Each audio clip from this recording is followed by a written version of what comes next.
Mon avis sur les personnages de l'arc Granola. On va commencer sur les points négatifs de Granola. Devoir faire un vœu pour être le plus fort, je trouve ça vraiment lâche. Et pour une vengeance en plus. Vraiment il voulait se venger, il aurait pu s'entraîner jusqu'à atteindre le niveau espéré.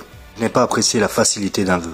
Niveau des points positifs, un excellent chara design, des attaques plutôt sympas, une histoire plutôt bien réfléchie. Le peuple a été décimé par l'armée de Freezer. Et recueilli par Monaito, comme grand-père Gohan autrefois avec Goku. Pour Vegeta, on a eu le droit à l'Ultra Ego. Faut avouer qu'avec l'Ultra Ego, il est vraiment badass. Le schéma narratif de Vegeta se répète encore et encore. Alors qu'il a un power-up et qu'on pense qu'il va gagner, il perd encore. Il se fait 3 fois humilier dans cet arc. La première fois contre Granola, la deuxième contre Gas, et la troisième par Freezer. C'est à se demander si Vegeta aura un jour le meilleur rôle dans un arc de Dragon Ball.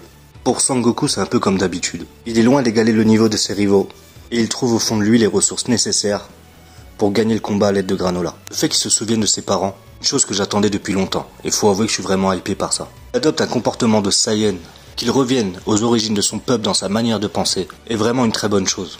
Monaito a un rôle très important dans cet arc. Il a d'abord recueilli et adopté le petit Granola. Donc faire le parallèle entre lui et Sangohan, le grand-père de Goku. Aussi de savoir qu'il y a d'autres Namek et d'autres dragons sacrés dans l'univers, un point plutôt positif. Pour les haters, mon avis est un peu contrasté. Là aussi on a un vœu pour un power-up, ce que je trouve tout aussi lâche comme Granola. Ce qui est dommage avec les haters, c'est qu'ils ont un chara design qui ressemble beaucoup aux mercenaires de l'espace. Je pense qu'à leur place, canoniser Bojack aurait été beaucoup mieux. Là, cette petite bande n'a rien gagné dans l'arc. Et tant mieux parce que je les appréciais pas tant que ça. Pour Freezer, pendant l'arc, je me suis toujours dit que c'était un personnage qui manquait. C'était avant de savoir qu'il était réservé pour le bouquet final. Freezer va s'entraîner dans une autre dimension, dans une salle du temps, tenir une nouvelle transformation, Black Freezer. Façon d'arriver est vraiment badass. Revient, tue Gas normal, il tue Elec. Et KO en un coup Goku et Vegeta qui sont en pleine forme. Je pense que l'avoir gardé pour la fin est une bonne idée. Si là aussi c'était le moment de canoniser Couleur. Il y a un petit détail sur Granola aussi qui mérite. Tout un arc sur sa vengeance, et au moment où il peut en finir avec ses ennemis les haters, décide de leur laisser la vie sauve. Vous allez me dire que c'est esprit shonen.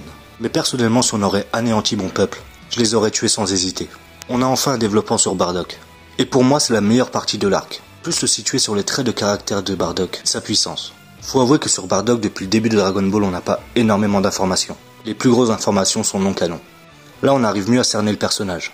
Je trouve que c'est un très bon arc. Il y a des personnages intéressants. Des facilités dans les vœux qui sont terribles à mon goût. Mais n'empêche qu'en animé, ça risque de casser internet. Pour moi, la Granola mérite la note de 7,5 sur 10. Et sans ces facilités de vœux, je pense que la note aurait été supérieure. Merci mes Saiyans d'avoir suivi la vidéo.